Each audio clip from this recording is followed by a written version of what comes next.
Must win one. The Utah Hockey Club takes care of business against the Vancouver Canucks. Robin and I break it down, plus a spicy tuna update coming your way on the Locked On Utah Hockey Club podcast.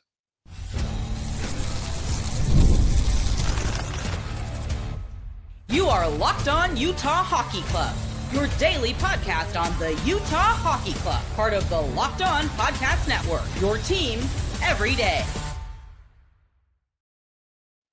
Hello, everyone, and welcome in to the Locked On Utah Hockey Club podcast. I'm Tom Callahan, veteran NHL voice, alongside longtime team analyst Robin Leaño, and we thank you for making us your first listen every single day when it comes to the Utah Hockey Club. We love bringing you the latest and greatest about, well, a possible playoff team here in the Utah Hockey Club. Today's episode is brought to you by Monarch Money.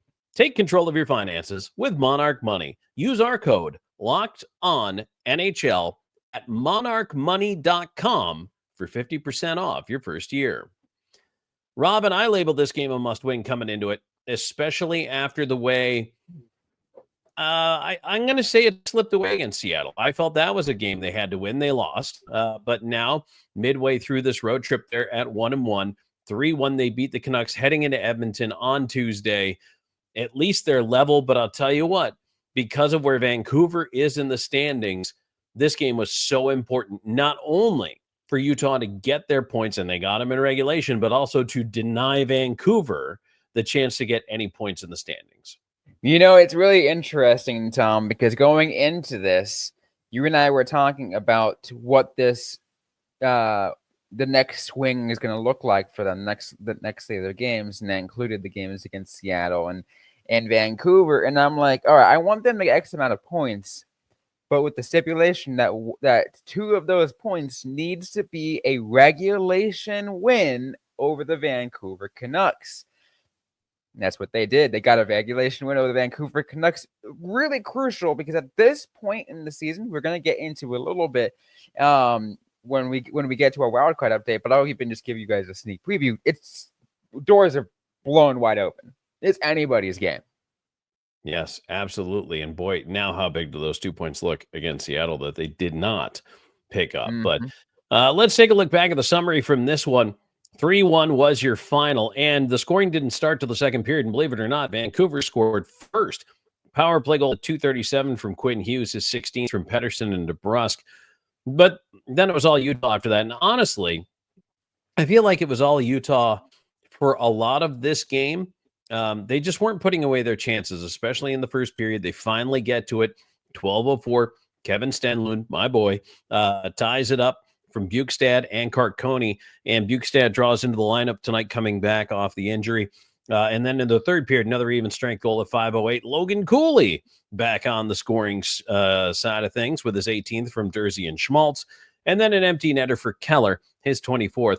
Schmaltz with a 2-assist night as he picks up a helper on that one. The shots by period, this is what I'm talking about, not putting away the chances in the first. They outshot Vancouver 10-4.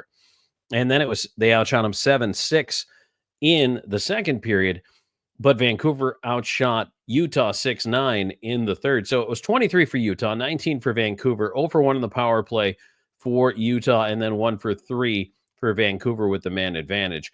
Robin, this was a game where a couple of times I like that Utah was putting the puck to the net, but I wanted to see, and you know, I think we all have our opinions on how those things go. I like to see that because they weren't doing that earlier, but now I want more jam when they arrive. You know, okay, we've taken that step now where we're filtering those pucks through and getting them to the front of the net. Go back and listen to any show we did in November. That's all I harped on.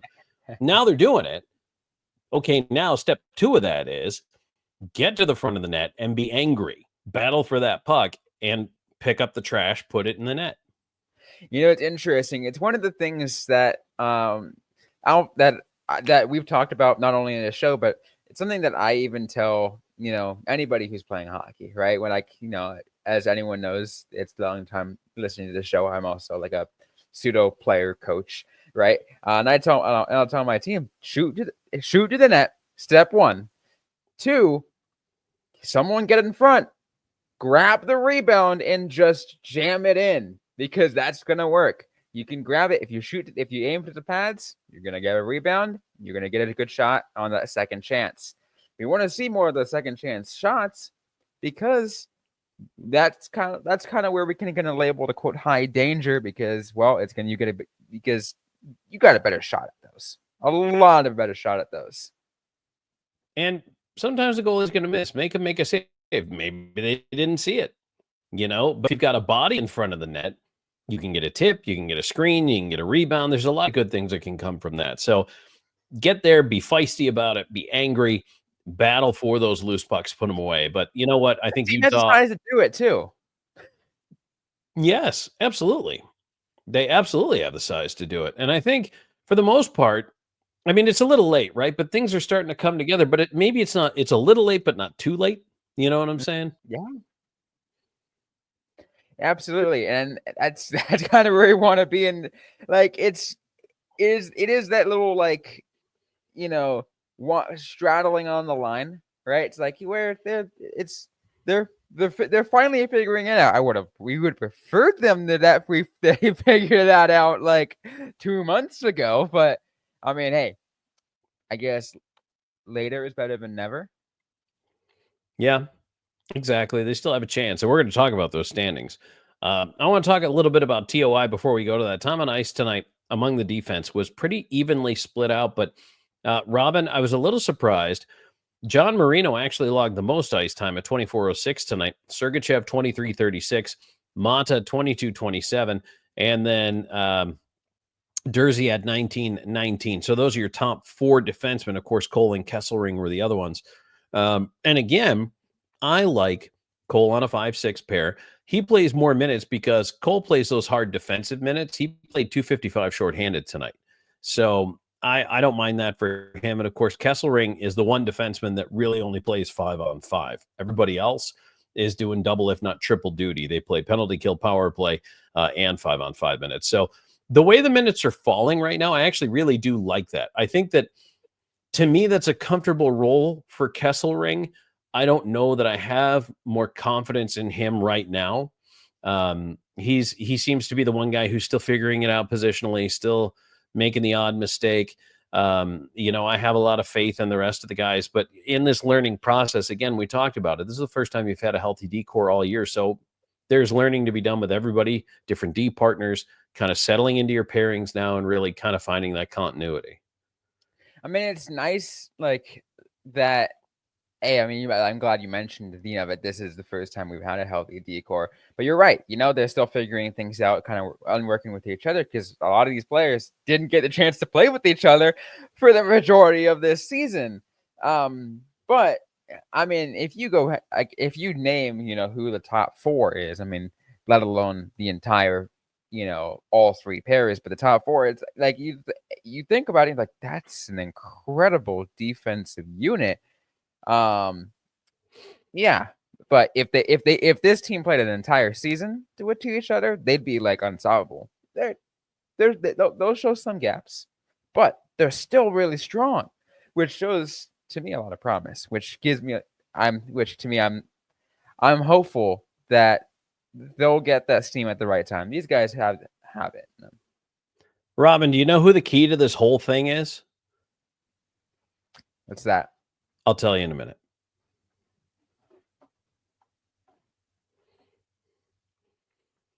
And today's show is brought to you in part by Factor. Eating healthy doesn't have to be complicated. With Factor, you get chef-made, dietitian-approved meals that are ready to heat and eat in just 2 minutes, so you can add fuel to your body without the hassle of cooking.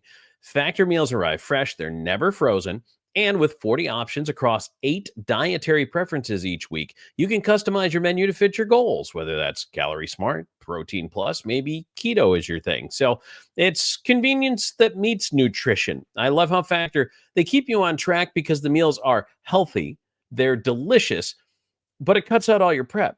I mean, you just grab them and off you go, and they're ready in minutes, and they go beyond meals. They also offer smoothies, breakfast, snacks, so you always have something nutritious just ready to go. Eat smart with Factor. Get started at factormeals.com/factorpodcast and use code FACTORPOD Podcast, that's all one word, Factor Podcast, to get 50% off your first box plus free shipping. That's code Factor Podcast at factormeals.com/Factor Podcast to get 50% off plus free shipping on your first box. And today's show also brought to you by Post District. Discover Post District, home to 4 of Salt Lake's newest and most stylish apartment buildings: the Register, Post House North, Post House South, and 801 Flats. Each residence offers its own unique take on luxury urban living with features like waterfall kitchen islands, floor-to-ceiling windows, vaulted ceilings, and spacious patios and walk-in closets. Enjoy premium amenities, including the city's largest residential gym, a year-round pool, golf simulator, massive TV wall for sports watch parties, and more, all anchored by a one-of-a-kind community. Step outside and find yourself immersed in Salt Lake's hottest dining and nightlife scene with award-winning spots like Urban Hill, Mencho Ramen, Level Crossing, Melancholy Wine Bar, and Sunday's Best just steps away. Whether you're looking for a studio, 1, 2, 3 bedroom, or a penthouse, find your perfect home today. Visit liveatpost.com or call 801-590-6247 and mention this ad for an exclusive incentive.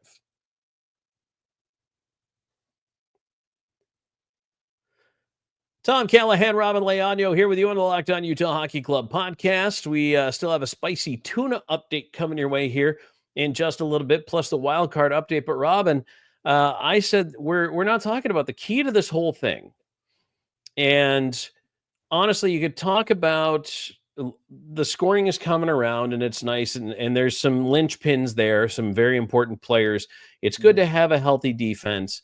But the person I'm thinking of just signed a nice little extension and really came into a pressure-packed year facing the possibility of having no job or having to fight for a job or possibly being traded, but instead has emerged as Utah Hockey Club's clear-cut number one in net, and that is Karel Vejmelka. Right now, Veg, especially with Connor Ingram out in the players' assistance program, really has had the full weight of a starter's load placed on his capable shoulders.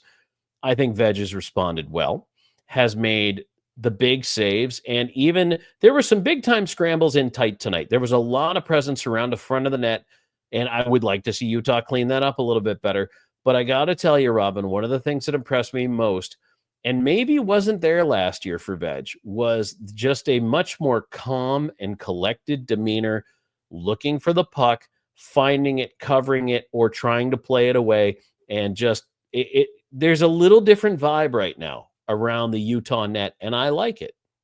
There really is. And it definitely is nice. I feel like everyone's been loving having Veggie out there and how well he's been playing, knowing he's also locked up. It's a breath of fresh air to know that they got a goalie tie, that's going to be around for a while. But the only thing that I will say, Tom, and I'm not sure if it's just me or if it's just the way the history I've seen on how some of these things play out. I'm a little worried that they're continuing to go every single game, and it feels like he's like that. At what point are they going to be like, all right, you got the night off, Veg. We're going to give this game. We're going to get Stauber's going to get some minutes today, and then we'll have you back. And look, I'm not saying, give Stauber every other game or whatever and do that 1A, 1B scenario, but you got to get him in there once in a while just to ease a little bit of the workload. You don't want to put too much stress. You don't want to potentially injure your starting goalie. Well, if it makes you feel better, Robin, after this road trip ends, because Veg has to go Tuesday, in my opinion, against Edmonton, because now you need this win to round out the road trip. However, as I look at 5 of the next 6, I see a place you could put in Veg. Or, pardon me, you could put in Stauber. Buffalo Thursday, either the home or the road Tampa Bay game, Florida on the road, or Chicago on the road. And looking at that end of month road swing, it is Tampa on Thursday, Florida on Friday. I think they're going to split those games. And if I'm a betting man, I would say that Veg probably gets Tampa at home. And if Veg beats Tampa at home, gets them again on the road. If Veg doesn't beat Tampa at home, Stauber will get Tampa on the road, and Veggie will get Florida on that Friday night on the road. And then they wrap up the road trip that Sunday. So that's me looking into my crystal hockey puck. So I think probably the next Stauber start's got to be Thursday against Buffalo. Sorry? So is this Nostradamus speaking? Nostradamus, yes. I'm going to put on my mask back there, and I'm gonna start telling you what's what in the world of goaltending. Look, I'm not a head coach, but I do play one on this podcast, and I think that to me is your opportunity to get Stauber 2 starts before the end of March, get Veg that little bit of rest, and then as I look at April here, we're coming down the stretch now. We're running out of games. Yeah, 5 to start April at home, and then 3 on the road to finish it. So you figure somewhere in those 8 games, you probably see, now again, it depends where they are in the standings by this point, you probably see Stauber twice. Maybe only once if it's that close, and they're going to run Veg every single bit. Now, you can't have a tired goalie if you get into the first round, but Robin, I'm going to go ahead and argue that, number one, the adrenaline of the playoffs can carry you to superhuman heights. But number two, if you're that close, getting in would be such a hyper achievement for this Utah Hockey Club. You kind of have to roll the dice on the regular season. And then if you lose the playoff series, you can say, hey, we weren't even supposed to be here. Fair. Yeah, that is a good point. I feel like a lot of that fear just came in from another scenario, and with everything in mind, I want everyone to keep in mind this was a completely different scenario. It just happens to still be in the back of my head. It was the condensed season, that post-COVID, everything happened a little bit, started late, so they wanted to shove a lot of games, a little bit more of half a season from January until March or whatever, January to April. There was that period for the then Arizona Coyotes where Darcy Kemper was injured, Antti Raanta was injured. So what happens? Adin Hill comes in as the de facto starter, and then the backup is Ivan Prosvetov. But what we see is, in a matter of what feels like just 14 days, in like 10 games, it's Adin, 10 games straight for Adin Hill, and not a single one. And I am screaming, Tom. I'm screaming in my head, back of my head, and I'm like, you are going to injure Adin Hill. Please stop. Well, it did stop when he got hurt. Yes. So that forced the hand on Prosvetov. Yeah, you weren't wrong. And by the way, congratulations to Adin Hill on signing a nice new contract extension with the Vegas Golden Knights, and then promptly losing 4-3 in a shootout to Buffalo yesterday. But hey, good extension. Now, Robin, I think the other thing we need to talk about here, wildcard standings. I want to get into that. Plus, we have an injury update on Spicy Tuna. If you haven't heard the news, stay tuned. We're going to let you know what's going on here in just a moment.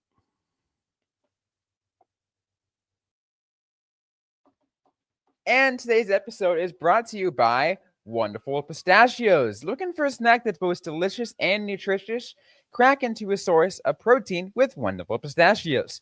Wonderful Pistachios, one of the highest protein nuts, with each 1 ounce serving has 6 grams of protein, giving you over 10% of your daily value. Plus, they're packed with fiber and better for you unsaturated fats to keep you feeling fuller longer.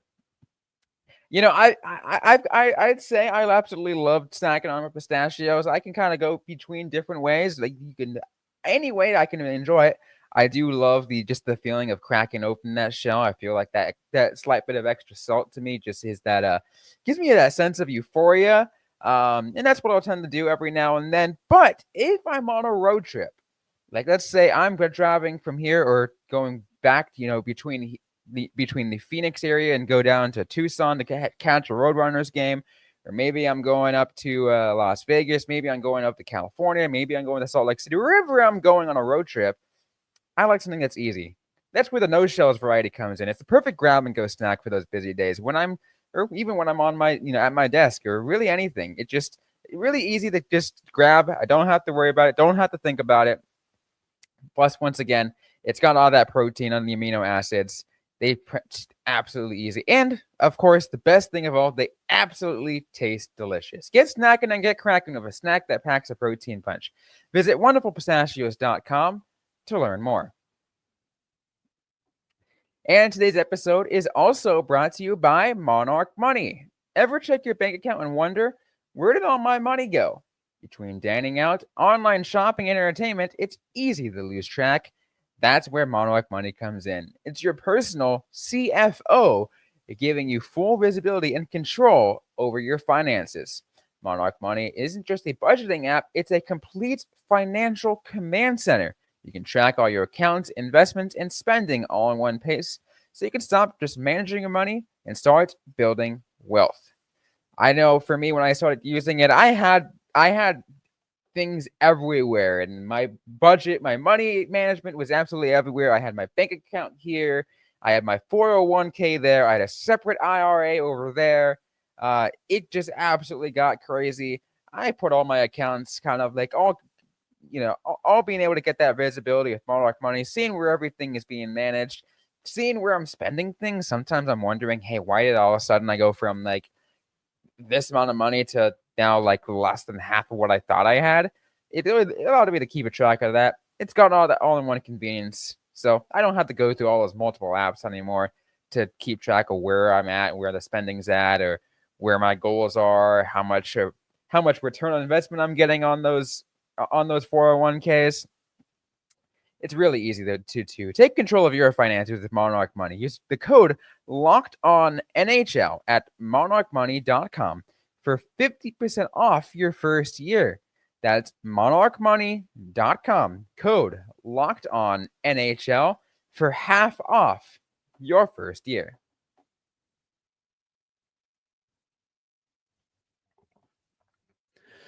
Back here to wrap things up on the Locked On Utah Hockey Club podcast. Tom Callahan, Robin Leaño here, and thank you so much for making us your first listen each and every single day. Hey, if you haven't hit the subscribe button yet, please do that now. You obviously, if you've been here this long, you like listening to the podcast, you like hearing us talk about the Utah Hockey Club. We do it on the regular, and you can be a part of every single show. You have any thoughts? You can reach out to us, whether it's through social media. You can leave us comments on the YouTube side. If you do watch on the YouTube side, feel free to drop those comments in. We do check them all the time, and we appreciate you doing that as well with the feedback. So, Robin, let's get to a standings update. A couple of things that happened here on Sunday night that are of importance. I'm not going to go through every game, but the ones that were important to the Utah Hockey Club, and really the one that is super important to Utah Hockey Club, is St. Louis 7, Anaheim 2. Now, I'm not going to count anybody in or out at this point, but I am going to kind of start to give some side eye to Anaheim. I think with 65 points, they're 8 points back of both Vancouver and St. Louis at 73. Now that St. Louis has won tonight, Vancouver lost. Calgary and Utah at 71. I just don't see Anaheim leapfrogging everybody. So I'm going to call it that the time of death on their playoff run was on Sunday, March 16th. I just don't think Anaheim's got enough to skip, at this point, 4 teams to get in. Yeah, I mean, it's incredibly tough for that. I mean, even in, the teams on the lower end of those 4 teams, their chances are slim. They got to fight every single game. And I feel like because of that, it makes Anaheim's road a lot tougher. So it's too near impossible. Not zero yet, but near impossible. It is not mathematically impossible. That is why we pointed out. So the way it is right now, the wild cards are Minnesota at 79, Vancouver at 73, and Vancouver has one less game played than St. Louis, so their win percentage is better, but both have 73 points. And then Calgary and Utah at 71 points. Games played, Calgary has the fewest, 65, so they have more games remaining than anyone. 67 apiece for Utah and Vancouver, and 68 for St. Louis. So they have played the most. That could be critical coming down the stretch here. But Robin, before we even get into that whole mishmash, what's going on with the Minnesota Wild? 79 points, 3-6-1 in their last 10. They are plummeting. They are absolutely free falling. And it's interesting because the last time we did a wild card standings, the Minnesota Wild were third in the Central, and the Colorado Avalanche were the first wild card spot. And now that's flipped, and it seems to be a pretty hefty, point difference at this point, because the Colorado Avalanche are just, pummeling through with 8-1-1 in their last 10 at 85 points. And Minnesota Wild free falling it would require them to continue to free fall even more, but it could open up the race to maybe an extra spot. Do you think, realistically, do you honestly think Minnesota could fall out and it could be two of the four teams chasing right now? Chances are slim, but based off how much they've fallen, I wouldn't be shocked. Let's put it that way. I wouldn't be shocked, but I'm also not holding my breath. I'm not saying, hey, Minnesota's free falling. Utah Hockey Club, maybe that increases their chances. No, I'm not looking at it like that. I'm more of like, okay, this kind of changes the perspective of things, maybe, because and to me, I'm gonna have to take a look at the Minnesota Wild's next schedule and see how it looks for them. But if they keep falling, it could really shake up this wild card race.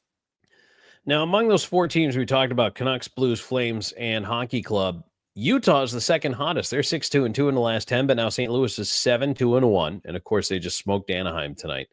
The other thing, too, that I want to point out about Utah that is going to be hard for them to really make a dent in this column versus the other teams, their regulation wins are the fewest. They have 22. Everybody else has 24. So that's going to be the hard part. Now, their row is 29, which is tied for the most among that group. But, Robin, they've got to win games in regulation, which is, again, I point to that Seattle game. That's a lost opportunity. That's a huge 2 points they didn't get. They can still get points. But once we start getting down to tiebreakers, that's what concerns me for the Utah Hockey Club. Not to say that they couldn't turn it around and maybe win a tiebreaker to get into a playoff spot, but that does concern me. Yeah, I want to remind everyone, like right now, the chances are still, I would consider, quote, slim. It's still in there. They're still in the mix, but here's the thing is every other team has a huge slice of the pie that everything needs to go right for Utah, for them to make it in. On top of, they need to stay consistent, and they've been getting better.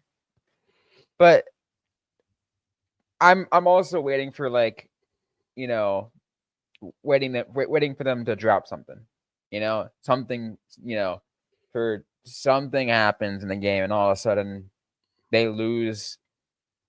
They take 2 steps back. And their schedule's tough down the stretch. Of the next 7 games, to end March, only 2 of those teams are not in the playoffs. So 5 are against playoff teams. And then if you look into April, kind of the same thing right now. You've got, let's see, so we have 8 games left. Every single one of those teams except Seattle and Nashville is in the playoffs. And, Robin, here's an interesting one. Guess who the regular season ends against on tax day, April 15th? It's against St. Louis in St. Louis. It could all come down to that final game on the final night of the regular season.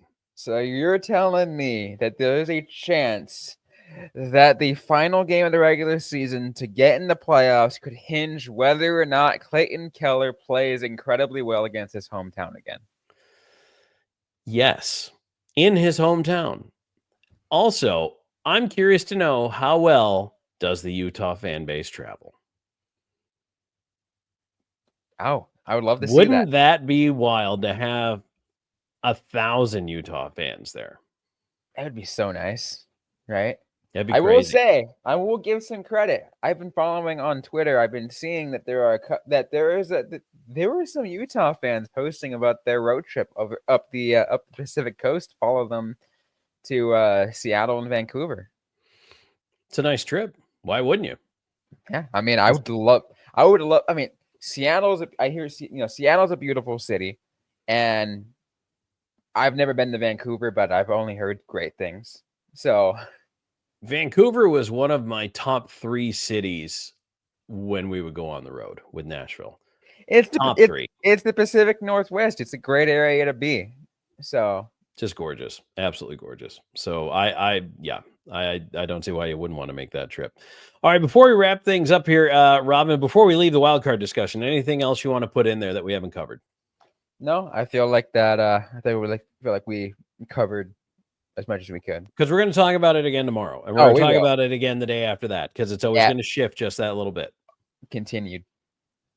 So our injury update on Spicy Tuna, Liam O'Brien actually left the road trip. Speaking of which, went back with a lower body injury and has been described as week to week out for an extended period that is adjudged to be about 4 weeks, which, Robin, means pretty much the rest of the regular season. Yep. So, which is interesting because they labeled it that way because essentially because they're still in the thick of the playoff hunt, that there is a chance he could come back. Obviously, barring any setbacks, if this team actually makes it into the postseason. And he is the straw that stirs the drink. I mean, he is the spiritual, emotional heartbeat of the Utah Hockey Club in a lot of ways. And just having him around, I think, has made a difference. And Robin, let's face it, I think this team got better. Remember, there was that whole stretch, I'll just say 2024 for this season in Utah when he wasn't in the lineup for a long time. And it was a tough stretch for him, sitting in the press box, trying to work hard, do the right thing, stay positive, and eventually he got back in the lineup. And I think when he did get back in the lineup, the team got better. And I think now they need to carry the momentum and the lessons and everything he has given them about, starting their own fire and continue that down this last 4-week stretch. It's going to be hard without him. It will be hard without him. Part of me wanted to think in my head, by the way, I'm going to go a little pop culture reference for everybody. I was thinking in my head, it's imagining in a scenario where there's telling in Shorzy ears, and in a Shorzy style, right? Telling to Liam O'Brien, hey, find a way to contribute. You might not be on the ice, but find a way to contribute. Get a little spicy off the ice. Do what you need to do. And that's exactly what he did when he was off the ice. He was there finding a way to contribute and earned his way back in. So that, to me, that is a big loss. It's not insurmountable, but it is a big loss. Other teams are dealing with injuries too. I mean, can they keep putting the puck in the net? Yes. Can they keep the puck out of the net? Hopefully. And again, talking about Veg playing well, talking about the defense coming together. The scorers are scoring right now, which is good. But there's a lot of tough hockey games between here and the end of the regular season. So, yeah. And Robin, you and I are going to talk about them down the stretch here. So there's plenty more to come for Utah Hockey Club fans. Oh, yeah, absolutely. We got just a handful of games left in the regular season, and every single one practically will feel like a playoff game to all of us. It sure did tonight against Vancouver. It really did. The Vancouver game absolutely felt like a playoff game. So I'm all for it, though. It's fun. All right, Robin, if folks have a comment for us, where can they reach out to find us? Yeah, they can. Well, they can first leave a comment on YouTube if you are watching on YouTube, if you want to do that. Otherwise, you can go ahead and reach out to us on social media on the formerly known as Twitter, now known as X, at @LO_NHL Utah. I'm also personally at Robin_Leonio. Also on Blue Sky at Robin Ice Time. You can find me on Blue Sky at Tom Talks. I do still check the old Twitter at Callahan on air. But for the most part, if you want me, throw the questions at me on Blue Sky. By the way, any questions that you put to us, we do try to answer. But if we don't, we might actually bring it up on an upcoming episode. We've done that several times. Don't think we're just ignoring you. Right. We do. If the question actually presents a burning topic, we may just carry it right to the show and answer it. We've done that on more than one occasion this year. So keep that in mind. We appreciate all submissions. So, all right, well, that's going to do it for this episode of the Locked On Utah Hockey Club podcast. Don't forget to like and subscribe. Tell your friends if you like this show and they're fans of the team. Tell them to join us as well. It's going to be a tremendous playoff run. For Rob and Leonio, I'm Tom Callahan. Thanks for joining us on the Locked On Utah Hockey Club podcast.